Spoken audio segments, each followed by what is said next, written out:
Arts study zone YouTube channel पर मैं रामचंद्र चौहान आप सभी का स्वागत करता हूं। प्यारे बच्चों, आज इस वीडियो में हम एनसीईआरटी कक्षा 10 की गणित पाठ्य पुस्तक के अध्याय 13 सांख्यिकी अर्थात स्टैटिक्स की प्रश्नावली 13.1 का दूसरा भाग करेंगे, जिसमें इस प्रश्नावली के प्रश्न नंबर 4, 5 और 6 को सोल्व किया जाएगा। इससे पहले हमने प्रश्नावली 13.1 का भाग फर्स्ट कर लिया था और प्रश्न नंबर 1 से लेकर 3 तक के उसमें हम सबने सोल्व किए थे। अगर आपने किसी कारण से वो वीडियो नहीं देखा है तो उसका लिंक आपको इस वीडियो के डिस्क्रिप्शन में और ऊपर आई बटन पर मिल जाएगा, वहाँ से आप वो वीडियो जरूर देख लें। और अध्याय 13 से संबंधित अगर आप कोई और वीडियो देखना चाहते हैं तो सभी प्रकार के वीडियो के लिंक भी आपको डिस्क्रिप्शन में मिल जाएंगे, तो डिस्क्रिप्शन को एक बार चेक कर लीजिएगा और वहाँ पर दिए गए महत्वपूर्ण वीडियो में से आप कोई भी वीडियो देख सकते हैं। आइए स्टार्ट कर लेते हैं इस वीडियो को। क्वेश्चन नंबर 4 करेंगे। सबसे पहले क्वेश्चन नंबर 4 में दिया हुआ है, किसी अस्पताल में एक डॉक्टर द्वारा 30 महिलाओं की जांच की गई और उनके हृदय स्पंदन की प्रति मिनट संख्या नोट करके नीचे दर्शाए अनुसार संक्षिप्त रूप से लिखी गई। एक उपयुक्त विधि चुनते हुए इन महिलाओं के हृदय स्पंदन की प्रति मिनट माध्य संख्या ज्ञात कीजिए। यहाँ पर यह सारणी बनाई हुई है बच्चों, इसमें देखो हृदय स्पंदन की प्रति मिनट संख्या दे रखी है ऊपर और नीचे महिलाओं की संख्या दी हुई है। हमें एक उपयुक्त विधि का चुनाव करना है और फिर उसके बाद उस विधि से इन हृदय स्पंदन की प्रति मिनट माध्य संख्या ज्ञात करनी है। तो चलिए इस क्वेश्चन को सॉल्व करते हैं। सबसे पहले हम यहाँ पर विधि का चुनाव करने से पहले जो दो हमारे कॉलम दिए हुए हैं उन दो कॉलम्स को लेकर चलेंगे और उन दो कॉलम को हम ड्रॉ करेंगे। तो बना लेते हैं हम शुरू वाली सारणी। यहाँ पर देखिए, पहला जो कॉलम है ये तो है हृदय स्पंदन की प्रति मिनट संख्या के लिए और दूसरा है महिलाओं की संख्या को, तो हम इनको फिल कर लेते हैं। तो इस टेबल में हमने पहले वाले कॉलम में हृदय स्पंदन की प्रति मिनट संख्या ये वाले मान और दूसरे कॉलम में महिलाओं की संख्या ये वाले मान हमने इसमें भर लिए हैं। अब माध्य ज्ञात करने के लिए सबसे पहला और सबसे महत्वपूर्ण जो खाना होता है वो तीसरा खाना, जिसमें हमें मध्यमान यानी कि वर्ग चिन्ह निकालना होता है। तो एक खाना हम और बनाते हैं और इसमें हम नोट करेंगे मध्यमान। मध्यमान मध्यमान यानी कि इसको बोलते हैं x। x निकालने का मेथड क्या होता है, ध्यान से समझिए। हमें जो वर्ग अंतराल दिया हुआ है, जो भी मान दिए हुए हैं वर्ग अंतराल में, उनके बीच का अंतर देखना है। तो यहाँ अंतर देखो कितना है, 65 से 68 में 3 अंतर है, 68 में 71 में भी 3 का अंतर है, सभी में 3 का अंतर है। तो हमें इस अंतर का क्या करना है, आधा कर देना है। 3 का अंतर है, 3 का आधा कर दो, 1.5। 1.5 हमने प्राप्त कर लिया। अब उस 1.5 को इस पहली वाली वैल्यू में जोड़ते जाना है तो हमारा मध्यमान हमें मिल जाएगा। क्या किया हमने, अंतर देखा कितने कितने का है, 3 का अंतर है। 3 में 2 का भाग दे दिया यानी उसका आधा कर लिया, 1.5 आ गया। उस 1.5 को इस पहली वैल्यू में जोड़ना है, छोटे वाली वैल्यू में इसमें जोड़ेंगे। तो 65 में 1.5 जोड़ेंगे 66.5 आ जाएगा। दूसरा 68 में 1.5 जोड़ेंगे तो 69.5। ऐसे ही 71 में जोड़ेंगे 1.5, 71 और 1 72, 72.5। 74 में जोड़ेंगे तो 74 और 1 75 और आधा और जोड़ दिया 75.5। 77 में जोड़ेंगे तो 78.5। ऐसे ही 80 में जोड़ देंगे 81.5 और लास्ट 83 में जोड़ेंगे तो 84.5। ये हमने मध्यमान निकाल लिए हैं। अब अगर हम इस सवाल को प्रत्यक्ष विधि से करना चाहें तो प्रत्यक्ष विधि में f जो है उसका गुणा होता है x के साथ। f का गुणा x के साथ आप देखो यहाँ पर आसानी से कर सकते हो क्या, इनका गुणा नहीं हो पाएगा। दशमलव वाली इतनी बड़ी बड़ी संख्याएं हैं और इधर ये संख्याएं हैं, इनका गुणा नहीं कर पाएंगे। तो ऐसी कंडीशन में हमें क्या करना होगा, अब हम x के बाद x का अगला कॉलम d निकालेंगे। x के बाद d निकाला जाता है तो हम d को ज्ञात करेंगे। d को ज्ञात करने का तरीका आसान सा है, ध्यान से समझिएगा। d निकालना है तो d का फार्मूला क्या होता है, x माइनस a होता है। ठीक है, अब ए क्या होता है ये भी समझ लो। ए जो ये वाली वैल्यू है मध्यमान है, इनके बीचों बीच आने वाला पद होगा। तो पहले इनको काउंट करो, 1 2 3 4 5 6 7, 7 वैल्यू है। तो सातों वैल्यू के बीचों बीच कौन सी वैल्यू आएगी? 3 ऊपर छोड़ दो, 3 नीचे, बीच में ये आ गया 75.5। 75.5 हमारा बीचों बीच आने वाली वैल्यू है। तो आप इस वैल्यू को सिलेक्ट कर लोगे। ये हमारा ए है, ए बराबर 75.5।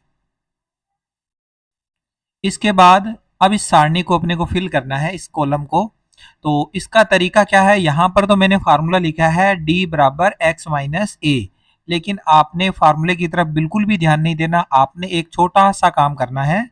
क्या काम करना है?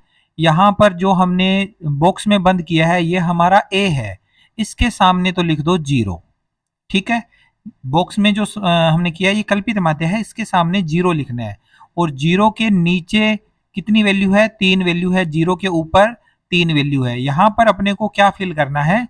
तो आपने यहाँ पर अंतराल देखा था, कितने कितने का अंतराल था? 3 3 का। तो बस उसी 3 का पहाड़ा पढ़ना है। 0 के नीचे इसके सामने आ जाएगा 3, इसके सामने आ जाएगा 6, और इस 84.5 के सामने आ जाएगा 9।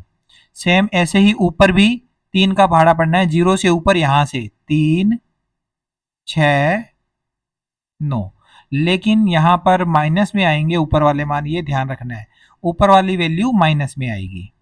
ठीक है, अब आप ये देखो कि आपने जो वैल्यू निकाल लिए, अब क्या f का गुणा d से हो सकता है? क्या मौखिक गुणा कर सकते हैं हम? तो हमें यहाँ पर गुणा करने में कोई दिक्कत नहीं आएगी। 2 का गुणा 9 से हो सकता है, 4 का गुणा 6 से भी कर सकते हैं। छोटी छोटी वैल्यू है, गुणा हो जाएगा। तो अब हम इसमें डी और एफ का गुणा करने के लिए एक अलग से कॉलम बनाएंगे। और हमारी अब विधि यहाँ से हमें पता चल गई कि हम कल्पित माध्य विधि का उपयोग कर रहे हैं इस सवाल को हल करने में। तो अगला हम यहाँ पर कॉलम बनाएंगे एफ का गुणा डी के साथ, एफ का गुणा डी के साथ।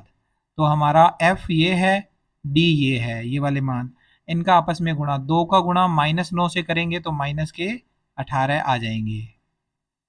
फिर 4 का गुणा -6 के साथ करेंगे, 4 छिके 24, माइनस के 24 आ गए। 3 का गुणा -3 से करेंगे, माइनस के 9 आ गया। 8 का गुणा 0 से किया, 0। 7 का गुणा +3 से करेंगे, 7 तिये 21। 4 का गुणा 6 से करेंगे, 4 छिके 24। और 2 का गुणा 9 से करेंगे, 2 निमे 18। इस तरह से हमने गुणा कर लिए। अब आप यहाँ पर एक चीज देखो, हमें सिग्मा एफ डी का जोड़ निकालना होता है। क्या निकालना होता है? सिग्मा एफ डी निकालना होता है। एफ और डी का जो गुणा किया है ना, उसको सिग्मा एफ डी बोलेंगे जोड़ करने पर। ठीक है, और एक हमें ये सिग्मा एफ भी निकालना है। तो सिग्मा एफ निकालने में तो कोई दिक्कत नहीं है, इनका सीधा जोड़ कर दो। और ऊपर क्वेश्चन में भी हमें दिया हुआ है कि 30 महिलाएं हैं, तो इनका जोड़ भी 30 आएगा।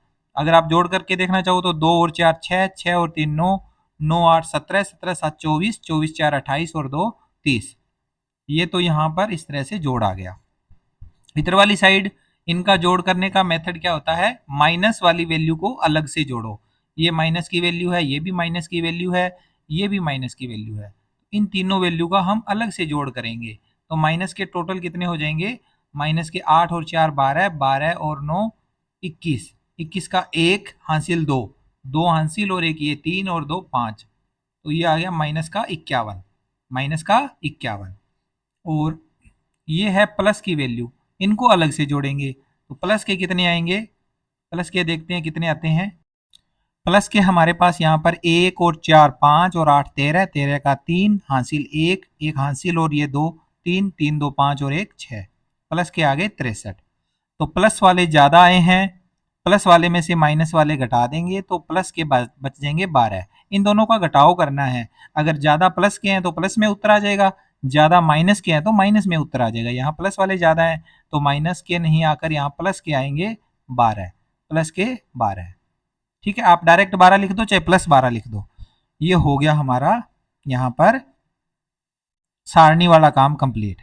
ठीक है, अब सारणी बनने के बाद अब हमें इसके अंदर अगले पेज पे चलना है और अगले पेज पे हम इसको लिखेंगे फार्मूले के हिसाब से, कल्पित माध्य विधि से। कल्पित माध्य फार्मूला लगा रहे हैं ना इसमें हम, तो लिखेंगे कल्पित माध्य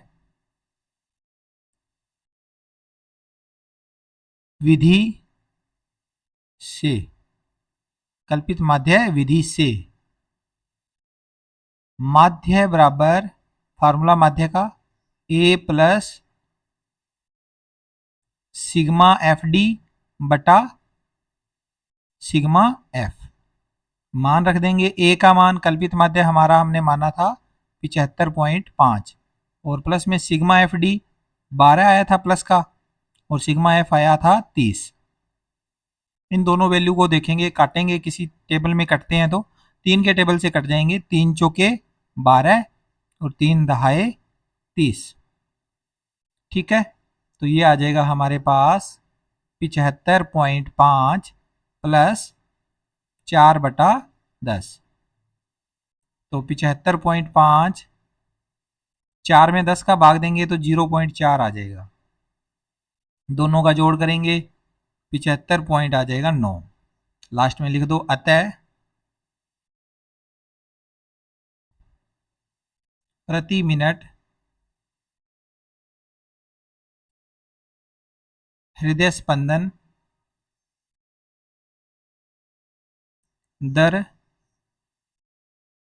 का माध्य बराबर आ गया 75.9। ठीक है, ये क्वेश्चन आप अपनी कॉपी में नोट कर लें। चलिए आगे चलते हैं, अगला क्वेश्चन करेंगे। क्वेश्चन नंबर 5, किसी फुटकर बाजार में फल विक्रेता पेटियों में रखे आम बेच रहे थे। इन पेटियों में आमों की संख्या भिन्न भिन्न थी। पेटियों की संख्या के अनुसार आमों का बंटन निम्नलिखित था। आमों की संख्या दे रखी है हमें और पेटियों की संख्या दे रखी है। और आगे प्रश्न पूछा गया है, एक पेटी में रखे आमों की माध्य संख्या ज्ञात कीजिए। आपने माध्य ज्ञात करने की किस विधि का प्रयोग किया है। कौन सी विधि का उपयोग करना है वो बाद की बात है, पहले हम इस क्वेश्चन को समझते हैं। आमों की संख्या हमें दी हुई है वर्ग अंतराल, तो वर्ग अंतराल देखो 50 से 52, फिर आगे 53 से 55 दिया हुआ है। 52 से 54 या 55 नहीं दे रखा हमें। 50 से 52 के बाद आगे वाली वैल्यू को आपने देखा होगा कि 52 के बाद 52 से शुरू नहीं हो रहा, 53 से शुरू हो रहा है। 53 से 55, फिर आगे 55 से नहीं शुरू हो रहा, 56 से शुरू हो रहा है। तो अगर इस तरह के मान आ जाते हैं तो ये वाले जो मान होते हैं बच्चों, ये सतत मान नहीं कहलाते। हमेशा जो वर्ग अंतराल होता है वो सतत होना चाहिए। 50 से 52, 52 से 54, 54 से 56, इस तरह से वैल्यू होनी चाहिए, ये जरूरी है। अगर ऐसा मान नहीं होता है तो हम उस वैल्यू को सतत करेंगे पहले, तो फिर ये क्वेश्चन आगे हल हो पाएगा। तो हम पहले आमों की संख्या वाला कॉलम ये वाला बनाएंगे, फिर उसको सतत करना मैं आपको सिखाता हूं। तो इसका एक टेबल बना लेंगे। सबसे पहले हम यहाँ लिख देते हैं हल क्वेश्चन। इस क्वेश्चन का हल क्या होगा, एक टेबल बनाई मैंने यहाँ पर। तो पहले वाले इस खाने के अंदर अपने को लिखना होगा आमों की संख्या। यहाँ लिख देता हूं आमों की संख्या। आमों की संख्या जो कि हमें दे रखी है वो वाली लिखनी है यहाँ। ठीक है, ये वाले जो मान है ना, ये मान यहाँ पर फिल कर देनी है। तो फिल कर देते हैं इनको। तो हमने यहाँ पर आमों की संख्या को फिल कर दिया। ये 50 से 52, 53 से 55 ये वाले मान हमने लिख दिए। अब दूसरा कॉलम मैंने अभी पेटियों की संख्या वाला यहाँ नहीं बनाया। क्यों नहीं बनाया, क्योंकि ये वाले आंकड़े सही नहीं है, तो हमें इन आंकड़ों को सही करना है। तो यहाँ जो अगला कॉलम मैं बना रहा हूँ आमों की संख्या वाला ही दोबारा बनाऊंगा, लेकिन यहाँ पर अब इस बार आमों की संख्या की जगह लिखेंगे आमों की सतत संख्या। सतत संख्या यानी कि हमारा जो अंतराल है वो अब सही होना चाहिए। तो अब उसको हम सही से लिखेंगे कि आंकड़े हमारे एक जैसे दिखने चाहिए। थोड़ा सा टेबल को सेट कर लेते हैं। ये टेबल कुछ इस तरह से, थोड़ा बड़ा बनाना पड़ेगा इसको। इस तरह से हमने इसको यहाँ पर, अब देखो क्या बनाना होगा, कैसे लिखना है, ध्यान से समझिएगा। यहाँ देखो 50 से 52 है और 52 के बाद 53 से 55 शुरू हो रहा है, यानी इन दोनों में कितने का अंतर आ गया, 1 का अंतर आ गया। और ऐसे ही आगे 55 और 56 में भी 1 का अंतर है, 58 और 59 में भी 1 का अंतर है, 61 और 62 में भी 1 का अंतर है। तो वो जो अंतर आ रहा है हमें उसे ही तो कम करना है। तो हम क्या करेंगे, वो एक का अंतर अगर हम देखें, उस एक के अंतर को हम हटाना चाह रहे हैं तो हम उस एक को दो जगह बांट देंगे।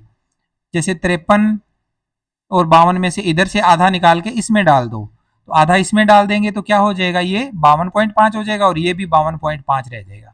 इधर से आधा निकाल के इसमें जोड़ना है तो ये 55.5 और इधर वाले में से कम हो जाएगा, यानी ये वाले जो शुरू शुरू वाले मान है इनमें से आधा आधा कम होगा और इनमें आधा आधा जुड़ेगा। दोबारा समझो, 50 से 52, 53 से 55, तो 52 तो कम है, 53 ज्यादा है, तो 53 में से आधा निकलेगा, आधा निकल कर इधर चला जाएगा। जो एक एक्स्ट्रा बच रहा है ना इन दोनों में, उसको दो जगह बांट रहे हैं हम।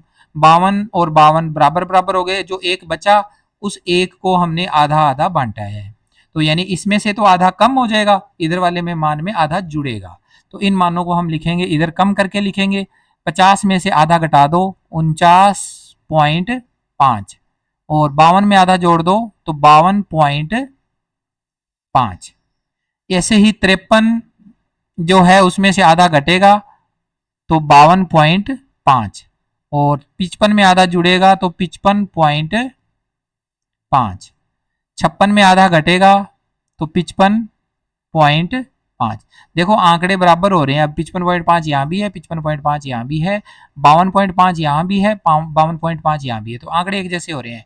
अब 58 में आधा जुड़ जाएगा, बाद वाले में जोड़ना है, पहले वाले में घटाना है। ये 59 है, इसमें से घटा दिया आधा तो 58.5 रह गया, 61 में आधा जोड़ दिया तो 61.5 हो जाएगा। इसके बाद लास्ट रह गया 62, तो 62 में से आधा घटा दिया 61.5 और इधर 64 में आधा जोड़ दिया 64.5। अब अगला जो खाना बनेगा हमारा तीसरा खाना, वो हम बनाएंगे पेटियों की संख्या वाला। ठीक है, तो ये तीसरा खाना हमने यहाँ पर पेटियों की संख्या वाला बना देना है। तो लिख देते हैं यहाँ पर पेटियों की संख्या, पेटियों की संख्या, और ये क्या कहलाती है, बारंबारता कहलाती है, इसे एफ से लिखा जाता है। तो एफ के मान आ जाएंगे, पहले है सबसे आगे 15, फिर है 110, फिर उसके बाद है 135, फिर इसके बाद 115, 115 के लास्ट में है सबसे 25। ठीक है, पेटियों की संख्या हो गई। इसके बाद नेक्स्ट जो कॉलम बनता है हमारा, वो बनता है मध्यमान का। तो हम अगला खाना इसमें मध्यमान का बनाएंगे, फिर हम देखेंगे कि कौन सी विधि इसमें सही रहेगी माध्य ज्ञात करने के लिए। तो हम यहाँ पर मध्यमान यानी x निकालने का कॉलम बना लेते हैं, मध्यमान यानी x। अब x निकालने के लिए फिर से सारणी में हमें आना पड़ेगा, वर्ग अंतराल को देखना पड़ता है। अब वर्ग अंतराल हम ये वाला नहीं देखेंगे, इसको कंसीडर ही नहीं करना, हमें वर्ग अंतराल केवल ये वाला देखना है, इसको तो आप भूल जाओ एक तरह से। मेन अब हम इसी अंतराल को ही लेकर चलेंगे। तो मध्यमान निकालने का मेथड क्या होता है, ये जो दोनों वैल्यू है इन दोनों में अंतराल देखो, अंतर देखो कितने कितने का है, ये है 49.5 और ये है 52.5। तो 49 के बाद में 52 आता है 3 नंबर पे, 3 मतलब अंतर है इसके बीच में, 3 का अंतर है, सभी में 3 3 का अंतर दिख रहा होगा आपको। 49.5 में 3 जोड़ेंगे तो 52.5 आएगा, 52.5 में 3 जोड़ेंगे तो 55.5 आएगा। ऐसे ही 3 3 का अंतराल दिख रहा है। अब उस 3 के अंतराल को हमने दो भागों में बांटना होता है मध्यमान ज्ञात करने के लिए, तो 1.5 आ जाएगा, वो 1.5 इसमें जोड़ना है शुरू वाली वैल्यू में, तो हमारा मध्यमान हमें मिलेगा। 49.5 में 1.5 जोड़ना है, तो पहले आधा जोड़ दो 50, 50 में एक और जोड़ दो 51, तो हमारी वैल्यू यहां आ जाएगी पहली 51। ठीक है, फिर इस 52.5 में 1.5 जोड़ेंगे तो 52 और एक 53, 53.5 और आधा 54। ठीक है, ऐसे ही 55.5 में 1.5 जोड़ेंगे तो 56 और एक 57 हो जाएगा, और 58.5 में जोड़ेंगे तो 1.5 तो 60 आ जाएगा, और 61.5 में जोड़ेंगे तो 63 आ जाएगा। ये हमने मध्यमान निकाल लिए। मध्यमान निकालने के बाद अगला कॉलम हमारा बनता है, वो हमें चेक करना पड़ता है कि हमें f का गुणा x से करना है या नहीं करना।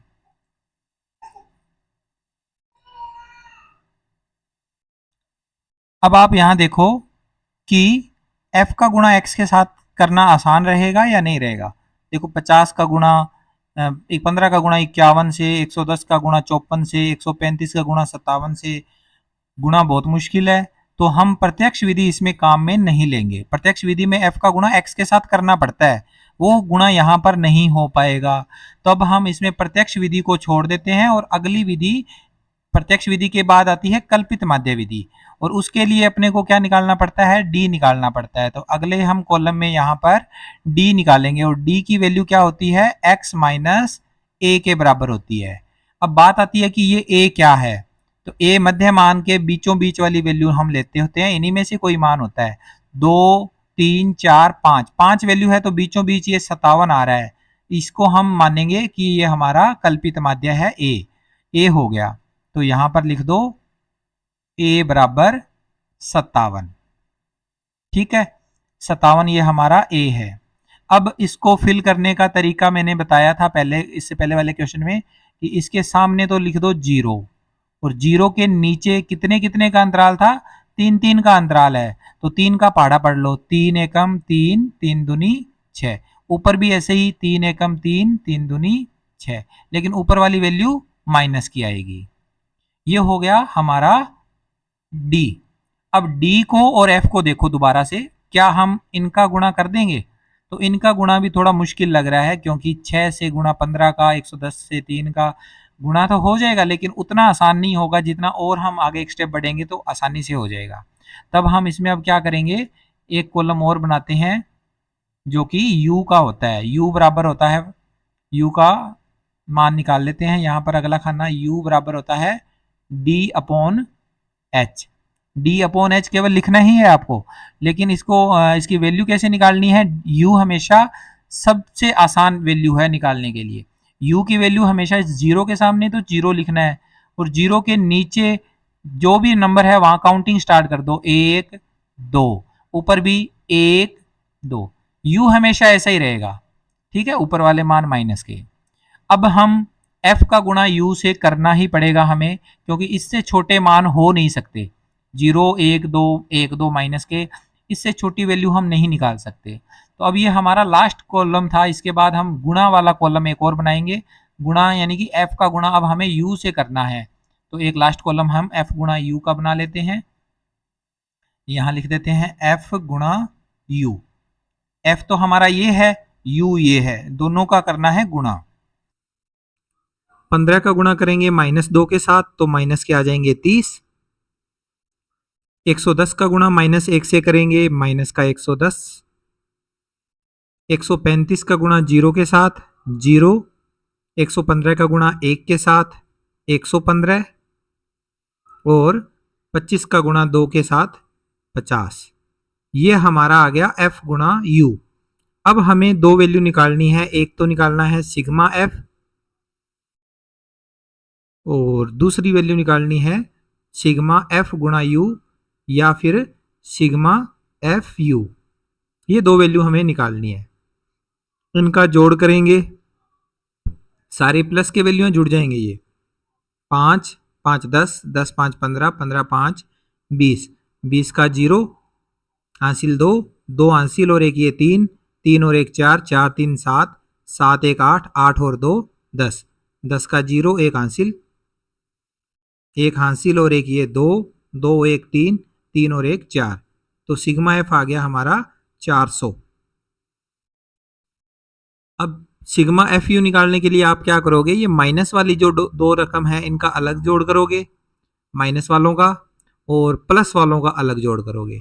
माइनस का जोड़ करोगे, माइनस के 30 और माइनस के 110, माइनस के हो गए 140, और प्लस के हैं 115 और प्लस के 50, तो प्लस के हो जाएंगे 165। अब इन दोनों का क्या करना होता है, घटाव करना होता है। तो 165 में से 140 घटाएंगे तो 25 बच जाएगा, और ये 25 प्लस का आएगा। क्यों आएगा प्लस का, क्योंकि प्लस वाले ज्यादा हैं। ठीक है, ये हमने अब यहाँ पर सारणी के अंदर जो काम करना था वो हमारा कंप्लीट हो चुका है। हमने सिग्मा एफ प्राप्त कर लिया 400, सिग्मा एफ यू हो गया 25। हमारा कल्पित माध्य जो मान है वो कितना है, 57, यानी ए का मान 57 है, और अंतराल जो है एच उसका मान है 3। ये सारे मान अब हमें आगे फार्मूले में काम में लेने पड़ेंगे। तो हम पग विचलन विधि से ये सवाल कर रहे हैं तो फार्मूला लगाएंगे, यहां लिखेंगे अतः पग विचलन विधि से, पग विचलन विधि से, पग विचलन विधि से माध्य बराबर a plus sigma F you बटा सिग्मा एफ गुणा एच।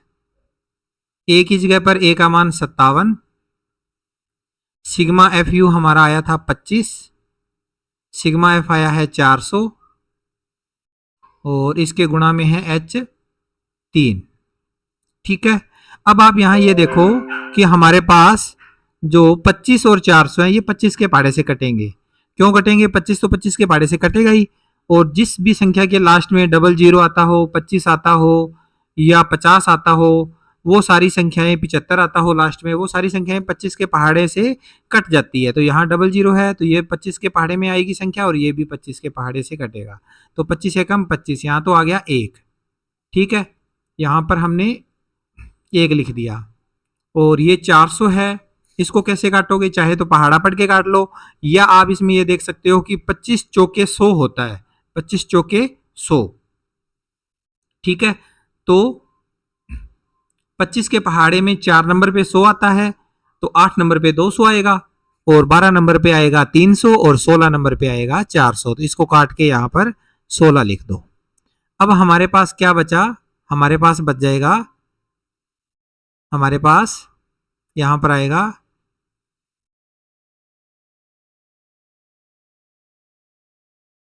57 प्लस यहां 3 और 1 का गुणा 3 बटा में 16, 3 बटा 16, तो ये आएगा 57 प्लस 3 में 16 का भाग देना है तो रफ कार्य कर लेंगे हम। यहाँ पर 3 में भाग देना है 16 का, तो ये थोड़ा रफ कार्य है हमारा। 16 में हमने 16 का भाग देना है 3 में, 3 छोटा है तो यहाँ पे पॉइंट लगाने से पहले 0 लगा दिया, 0 पॉइंट, तो ये बन गया 30।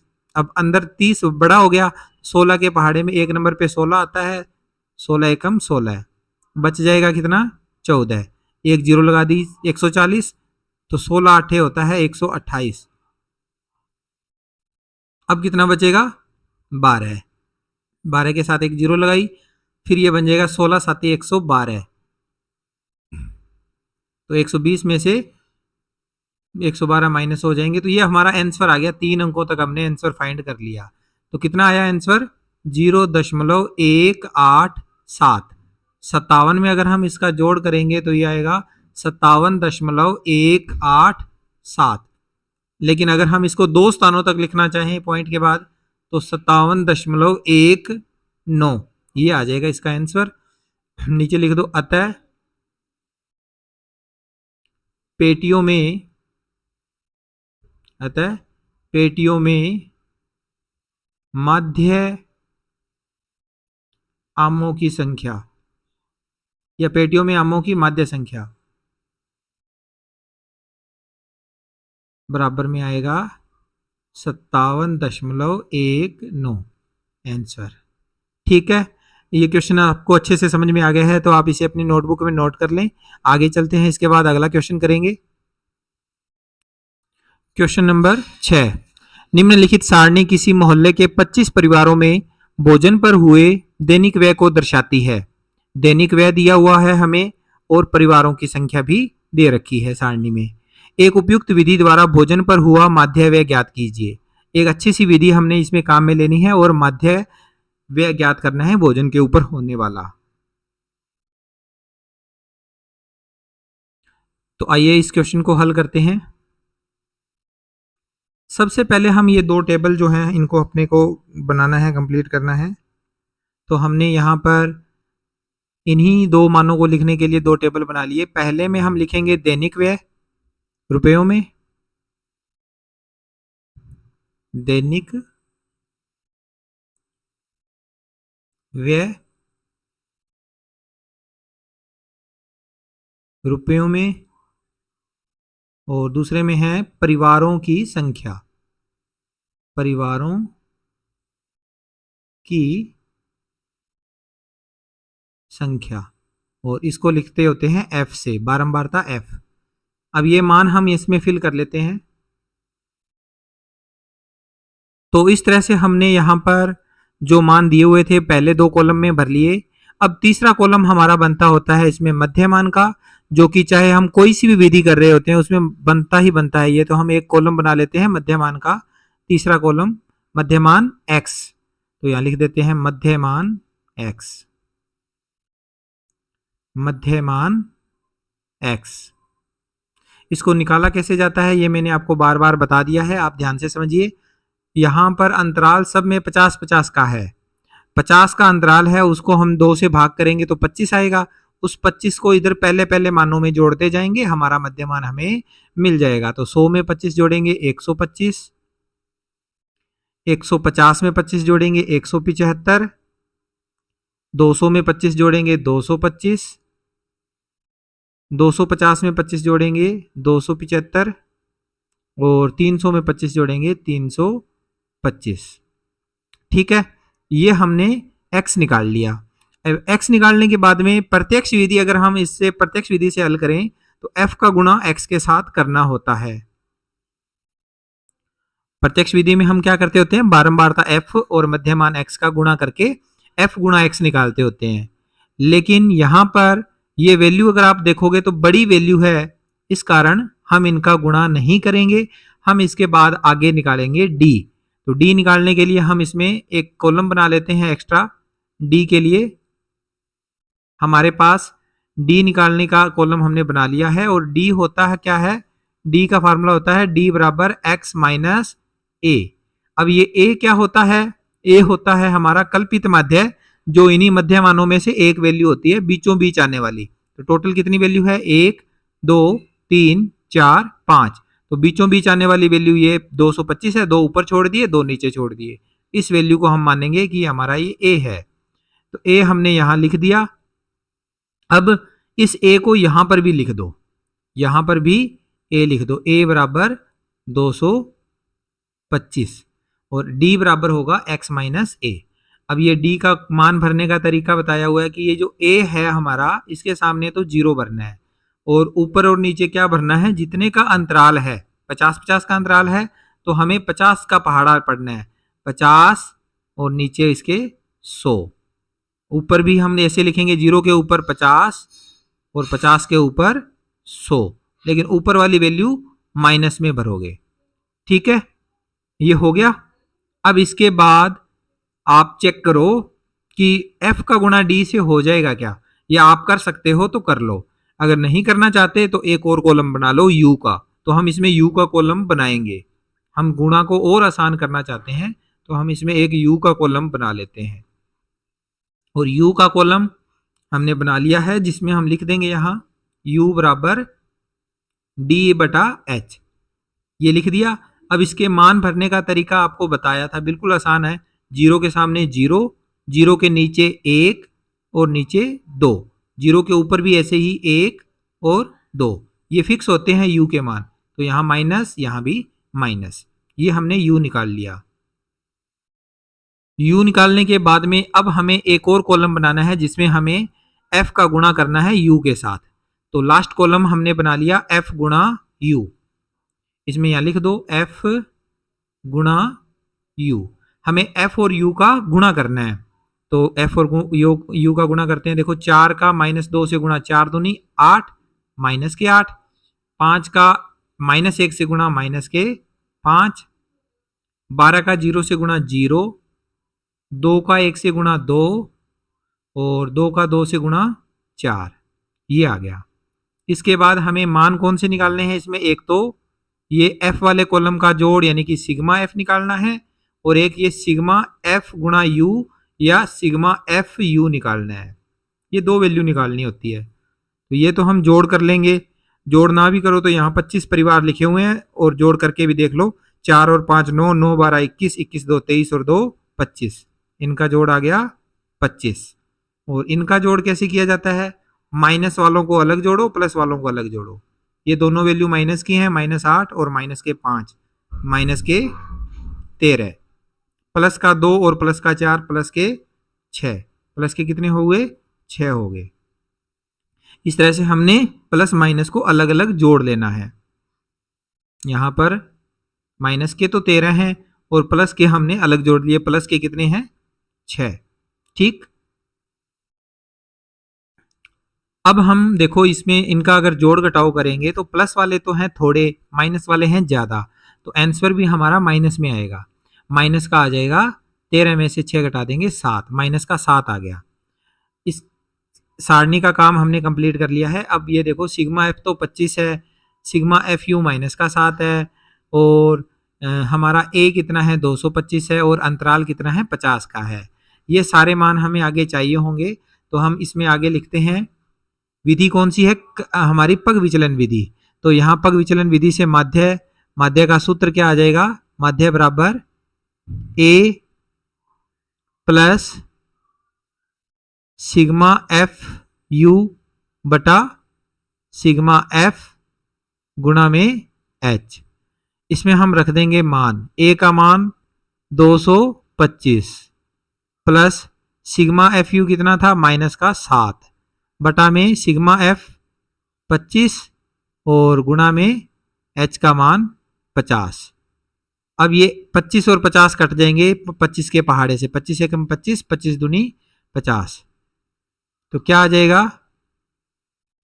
225, ये वाला प्लस और ये माइनस, प्लस माइनस माइनस, 7 का 2 से गुणा होगा, 7 दूनी 14, तो आ जाएगा 225 माइनस 14 यानी कि 211। ये 211 क्या आ गया? भोजन पर होने वाला माध्य व्यय। तो नीचे लिख दो, अतः भोजन पर होने वाला माध्य व्यय, भोजन पर होने वाला माध्य व्यय बराबर 211 रुपए आंसर। तो बच्चों ये आज का वीडियो यहीं कंप्लीट होता है। आई होप आपको अच्छे से समझ में आ गया होगा। वीडियो को लाइक शेयर करना न भूलिएगा। मैं मिलता हूं आपसे नेक्स्ट वीडियो में। Take care, bye bye.